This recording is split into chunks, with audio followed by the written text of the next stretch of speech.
जय जोहार। आज मैं लाई हूँ आपके लिए एक नया कहानी जिसका नाम है चूहे के गले में घंटी। नीसू चूहे से बिल्लियाँ अब डरने लगी थी। नीसू ने काम ही ऐसे किए थे। उसने कई बार बिल्लियों की गुदगुदी की थी, कबड्डी खेलने की कोशिश की थी और उनकी आंखों में धूल झोंक दी थी और हर बार वहाँ बच निकला था।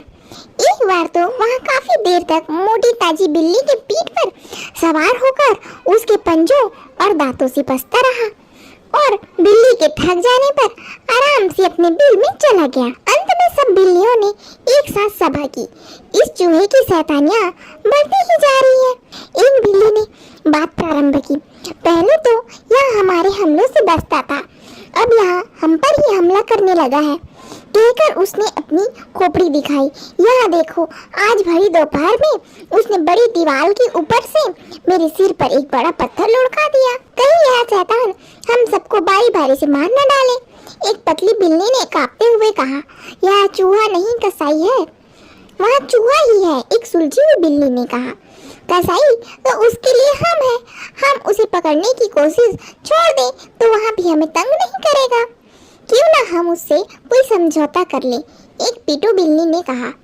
हम उसे कुछ न कहें और वह हमें परेशान न करे, मगर न तो वह हमारा विश्वास करेगा और न हम इस लायक हैं कि कोई चूहा हम पर विश्वास करे। मोटी बिल्ली बोली, उसका तो एक ही उपाय है। क्या? सबने पूछा। उसके गले में घंटी बांध दी जाए। वाह, यहाँ तो हमने सोचा भी नहीं था, मगर घंटी हम में से कौन बिल्ली बांधेगी? समझदार बिल्ली ने पूछा तो सब चुप हो गई। सभा बगैर फैसले की खत्म हो गई, क्योंकि एक दूसरे को डरपोक कहने के कारण कुछ बिल्लियां लड़ पड़ी थी। अगले दिन फिर सभा शुरू हुई तो एक बिल्ली ने कहा, सुबह कोई चूहा मेरे घर के बाहर एक पत्र छोड़ गया था, मैं वहाँ पढ़कर सुना रही हूँ। सब बिल्लियां हैरान होकर सुनने लगी। मैं नीसू चूहे का पड़ोसी ईसू चूहा हूँ। कुछ दिन से नीसू मुझे बहुत तंग कर रहा है। शायद उसे घमंड हो गया है कि वह जब बिल्लियों से नहीं डरता तो चूहों से क्यों डरे। उसने मेरे घर की बहुत सी जगह भी छीन ली है। कल मैं घर लौट रहा था तो मैंने आप सब बिल्लियों की बातें सुन ली थी। मैं नीसू के गले में घंटी बांध सकता हूँ, मगर एक शर्त है। इतना पढ़कर बिल्ली रुकी। आगे क्या लिखा है? सबने पूछा।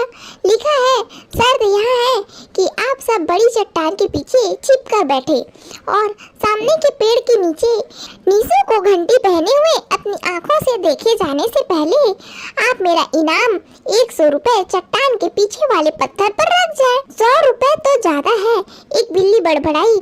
सुन तो लो, आगे क्या लिखा है? आगे लिखा है, नीसू अंधविश्वासी है। मैं उसे कहूँगा कि अगर वह घंटी वाली माला सदा के लिए पहन लेगा तो गणेश जी की कृपा से उसे कभी कोई बिल्ली नहीं पकड़ सकती। अगर वह घंटी पहनकर अगले मंगलवार को चट्टान के सामने वाले पेड़ के नीचे आंखें बंद करके गणेश जी का जाप करेगा तो ही उसे फल मिलेगा। अंत में लिखा है, ईसू अपना पूरा मकान भी नीसू को दे देगा ताकि नीसू उस पर शक न करे। ईसू ने बिल्लियों को दिन और समय भी बता दिया था। मंगलवार को बिल्लियों ने बड़े चट्टान के पीछे वाले पत्थर पर 100 रुपए रख दिए। वे वहीं बैठकर इंतजार करने लगी थी कि नीसू कब सामने वाले पेड़ की तरफ आता है। कुछ ही देर में उनकी नजर नीसू पर पड़ी, जो घंटी पहनकर पेड़ की तरफ आ रहा था।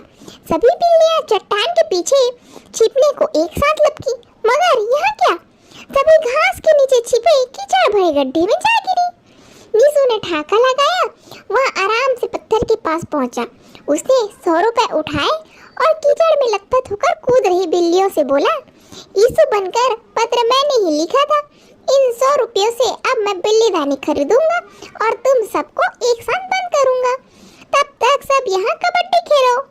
जब तक बिल्लियों ने गड्ढे से बाहर आकर आंखें साफ की, तब तक नीसू बहुत दूर जा चुका था। अब तो हमें यहाँ इलाका छोड़ना ही पड़ेगा, मोटी बिल्ली ने कहा। यहाँ चूहा नहीं पहलवान है। कहानी पसंद आए तो वीडियो को लाइक, चैनल को सब्सक्राइब और प्यार प्यारा कमेंट कर दीजिए।